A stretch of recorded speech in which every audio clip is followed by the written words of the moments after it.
Hello law aspirants, my CLAT aspirants, we are here with our new series of Hindu vocabulary. See, it is rightly said, grow wise with me, the best is yet to be. Grow wise with me, the best is yet to be, because we are still waiting for the best of the words. And the best of the words, that is the best square of the words, is these selected words which I have selected specially for you from the Hindu vocabulary. Since exams are round the corner and you are preparing in the full swing, yes, pull up your socks with everything done, with your pen and paper, be ready with our new words, new series and a new juncture, a new part, a new platform in the vocabulary series, right? All ready? All set? Okay, let's start with our first word for today. The first word, you will be wondering some words. No, I had taken care that I don't repeat any word, and I had also taken care that I do discuss each and everything related to that word, whether it's a grammar rule, whether it's an idiom, whether it's a synonym or it's an antonym, because you know, you have attended various classes, whether it's of CR or an RC, you have understood that without vocabulary you are hands tied, yes, the right word I would use for you. So the word first, that is wrath. The word wrath means anger. You are full of anger, extreme anger, rage, fury, annoyance, indignation, outrage or a pique. This is something which makes you full of anger, right? The idiom we use for this is fly out of handle. Please note, fly out of handle or red-eyed. You know, you have lost control over your mind and you are out of your wits. See how interesting is it to remember? Wit means intelligent and out of wits means not intelligent. Your mind you're not having a control over. The opposite would be very calm, tranquil, happy, good natured, composed, serene, right? Turning to our next word, woefully. Woefully is very sad, very sad. Now I'll give you the 5 S we use with sad. The word sad, which is used with the word saturnine. Somebody who is a person who is woeful, sorrowful, right? And a person who is long-faced, down in the mouth, all meaning that you are not able to adjust to the things and you find things very sorry figure. So in a manner expressing sorrow or misery, I'll make up a sentence to explain you further.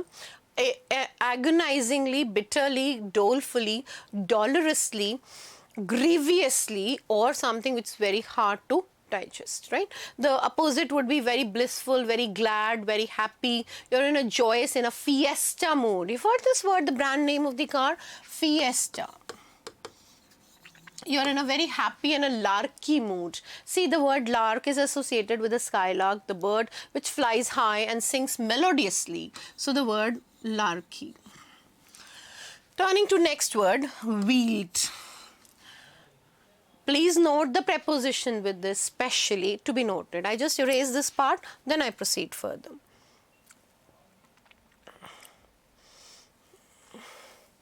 With this, we use fixed preposition, wielded with. The magistrate is wielded with a lot of powers, that is the strong powers that you have entrusted with. You have and able to use your power or influence. You exercise, you exert, be possessed of something, disposed of something, you hold or command over something, means you have the grip in your hand. You have an upper hand.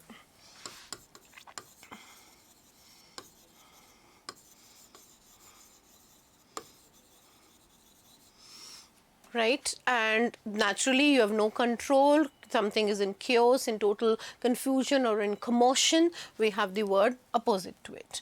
Very, very important word repeatedly coming in the passages and even the Hindu, that is vindictive. Vindictive is free from charge or blame.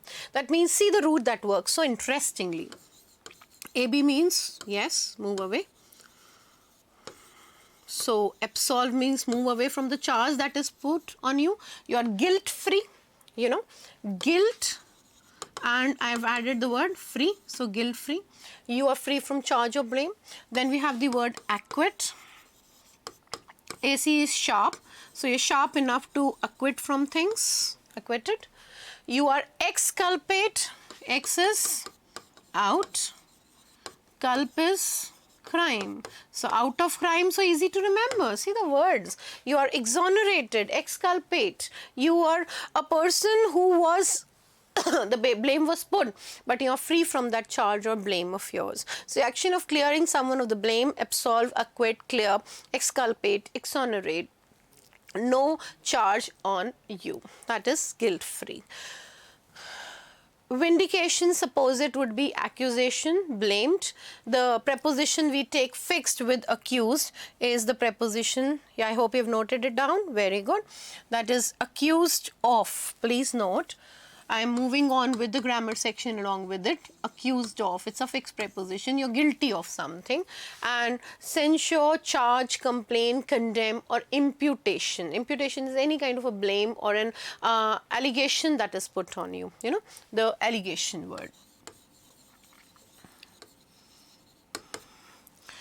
Next word is vindicate, from the same word vindication and vindicate. He vindicated her, this is a verb. Vindication as an abstract noun.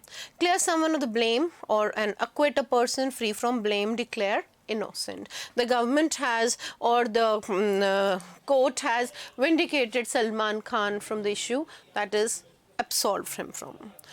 You are blamed or convicted, then it is an opposite. Next word, interesting, very, very interesting. Yes, this is vilification. Vilification is finding faults in something, in a habit of criticism. So, we have the C's overloaded, that is, see the word chaffing. See, this word is very interesting. It is actually from the agriculture field. Chaffing means when the farmer removes the cover of the grain. You know, the outer cover like wheat or barley, the outer cover is removed, that is called chaffing. Removing the cover of the grain is chaffing. Now, when you remove this, naturally when I say the teacher was chaffing the student in the class, so what do I mean? I'm removing the cover of the student, means I'm trying to find in the false, humiliating, acrimonious or being very bitter in my speech. So this is chaffing and I tried to find the false, so it is condemning. It's used also for the tone of the passage. It is being very critical. It is censuring, it is being very castigating, it is condescend, it is berate and it is pick holes. People are very fond of vilification or chaffing others. The opposite would be so interesting, praise, appreciate, I hope you're writing the words, laudatory, eulogize, right? To praise somebody, commendation, please note the word commendation. This is praising someone. Very important and interesting words used specially in our day-to-day vocabulary, and an interesting part they will frame from our paper. So, the teacher was full of wrath when the student didn't do the homework, sentence. He acted woefully in the funeral ceremony. He is wielded with lot of powers. He was vindicated by the court. And it is the vilification of someone that a person loses his confidence, right? Okay, next words. The words are taken more in the un form because it's a negative prefix here. So the word un means not. Unprecedented is not happened before. Not done, not happened, never happened before, unmatched, unrivaled, unparalleled, something which has not happened before is the word we have here, unprecedented. Unleash. Unleash is, this has never happened in the history, so it is unprecedented. Something which has happened, normal, common, you know, a kind of a stereotype thing, that would be the thing. Unleash is causing a strong or a violent force to be released. It is becoming unrestrained, loose or release, or you are uncorking, unlocking, unloosen the thing. You are, letting the thing released. You are allowing that thing to happen. Fettered or unfettered, fetters is tied. So the word again, that is unfettered. Please note. The prisoner was kept in fetters means chains, and the prisoner was unfettered means free from the chains. Unleash all evil thoughts from your mind and make it free from all those things. Underscore. Underscore is, trying to underline or focus on something, and the word especially used with the AC root. So accentuate means focus. Have you seen any kind of a live music programs or these, when the person who is the singer, the light focuses on that person? That is accentuate. To underline or emphasize the importance of something, to italics, to highlight, to stress. The teacher emphasizes the need of discipline. Please note, we do not use emphasize on in the active voice. Passive voice we do use it. This is not done. I repeat the sentence that I said. The teacher emphasizes the need of discipline. Undermine is lessen the effect of something or power, especially gradually or slowly you do it. Sabotage. Please note this word, very, very important. Even in today's paper you would find it. Sabotage is threaten or weaken something. Various governments, when they are anti to each other, they sabotage each other. That is, lessen the effectiveness of something, especially gradually or insidiously, because you're in a, insidious means very, very cunning in a sly manner to do things. Subvert or sabotage, threaten, weaken, compromise or diminish something. You make something very, very weak. And the opposite, of course, strengthen something. Undermine. Undermine your demerits and strengthen your merits. Yes. There's a lot of turmoil and confusion in his mind because he is not able to decide which job to choose. This is a mental turmoil state, a state of confusion, commotion, disturbance, a lot of things hanging on your mind. Your mind is clouded. If we use the word from the clouded word, a very interesting word, nebulous. A state of great disturbance, a state of confusion or uncertainty, a state of upheaval, turbulence and tumult, disorder, commotion, chaos, in a state which is not in harmony, simply. So naturally it would be very calm and peaceful and in harmony with the things. Taking up the next word, you have the tremendous task, clearing clat for those who do not study and do not watch our vocabulary series. It's a tremendous task, my dear students, right? So tremendous means enormous or huge, something very big. It's something which is a mammoth work. Look at this word, mammoth or titanic. It's something very huge, it's very enormous, it's colossal, it's massive, very big. Like the child says, the elephant was very, very big. It's something which needs a lot of hard work, strenuous work in fact.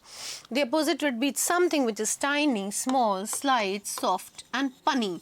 Very interesting word, isn't it? Punny. So we can give it as an analogy. For example, punny is to mammoth. This is a part of our NLU Jodhpur paper, the analogy relation. What is the relation, synonym or antonym? Yes, dearies, it is an antonym. Frame a similar relation of antonym. We did today only. Doleful is to happy, flippant, larky, right? Your mouth should be overflowing with the words and the words which overflow from your mind. And this is what vocabulary does the work, flows like a river and which has no end, right? So we'll be coming up with new words in our next series, next video. Don't miss it. Very important words for tomorrow. Right, students? Thank you.